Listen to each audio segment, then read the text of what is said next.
बेहद की परम महाशांति। सभी व्यूअर्स को बेहद की परम महाशांति। आज हम ईश्वर की शरणागति के बारे में चर्चा करेंगे। ईश्वर की शरणागति पर हमने पहले भी बात की है। ईश्वर की शरणागति नाम से एक प्लेलिस्ट भी है जिसका लिंक आपको आई बटन में और डिस्क्रिप्शन बॉक्स में मिल जाएगा। आप पुराने वीडियोस भी देख सकते हैं। ईश्वर की शरणागति का मतलब है मैं भगवान का और भगवान मेरे।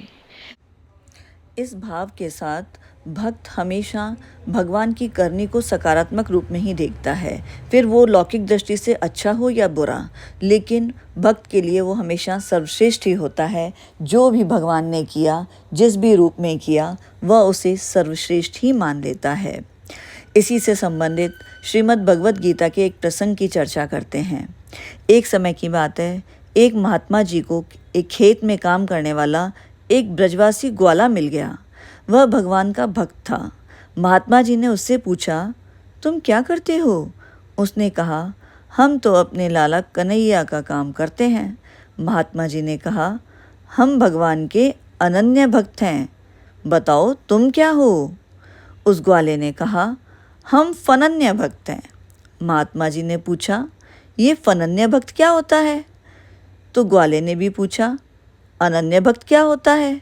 महात्मा जी ने कहा, अनन्य भक्त वह होता है जो सूर्य, शक्ति, गणेश, ब्रह्मा आदि किसी को भी न माने, केवल हमारे कन्हैया को ही माने। ग्वाले ने बड़ा ही सुंदर जवाब दिया, बाबा जी, हम तो इन ससुरों का नाम भी नहीं जानत हैं कि ये क्या होते हैं और क्या नहीं होते, हमें इनका पता ही नहीं है। तो फिर हम फनन्य हो गए कि नहीं? इस प्रकार ब्रह्म क्या होता है, आत्मा क्या होती है, सगुण और निर्गुण क्या होता है, साकार और निराकार क्या होता है, आदि इस तरह की बातों की तरफ शरणागत भक्त की दृष्टि ही नहीं जाती। शरणागत भक्त तो सिर्फ अपने भगवान को देखता है और उसका हर रूप को वो उतने ही प्रेम से देखता है और उतने ही प्रेम से उसमें डूबा रहता है। इसीलिए शरणागत भक्त का इस तरह की बातों से कोई सरोकार ही नहीं होता। इसी प्रकार का एक और प्रसंग है जो श्रीमद् भगवद गीता में ही आता है। एक समय की बात है, एक नेत्रहीन संत हाथ में लाठी पकड़े हुए यमुना के किनारे किनारे चले जा रहे थे। नदी में बाढ़ आई हुई थी। उससे एक जगह यमुना का किनारा पानी में गिर पड़ा, अर्थात किनारा टूटा हुआ था और वो उस जगह पर यमुना नदी का पानी आया हुआ था। तो बाबा जी भी पानी में गिर पड़े। हाथ से लाठी भी छूट गई थी। दिखता तो था ही नहीं।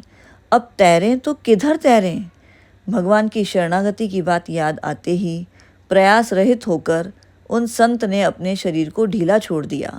तो उनको ऐसा लगा कि किसी ने हाथ पकड़कर किनारे पर डाल दिया हो। वहाँ दूसरी कोई लाठी उनके हाथ में आ गई और उसके सहारे से वे फिर चल पड़े। अर्थात तात्पर्य है कि जो भगवान के शरण होकर पूरी तरीके से भगवान पर निर्भर रहता है, उसको अपने लिए कुछ भी नहीं करना पड़ता। भगवान के विधान से जो हो जाए वो उसी में ही प्रसन्न रहता है। और यही भगवान के शरणागत होने का सही मायने में अर्थ है, ताकि भगवान पर पूरी तरीके से निष्ठा हो, पूर्ण समर्पण हो और ईश्वर की करनी पर पूर्ण विश्वास हो।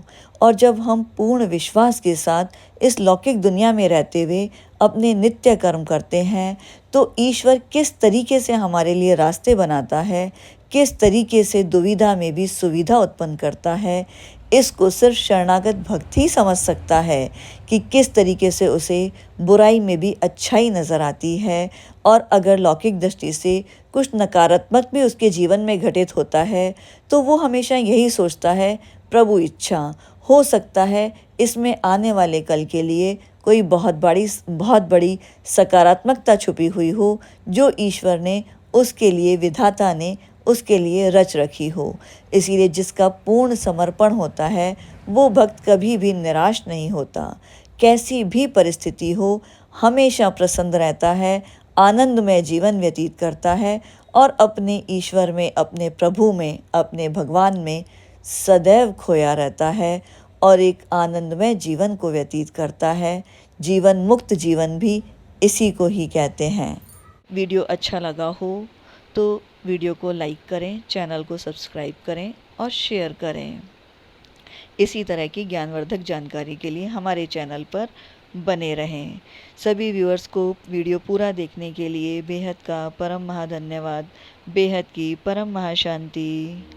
बेहद की परम शांति सोचो, बोलो परम शांति मिल जाएगी।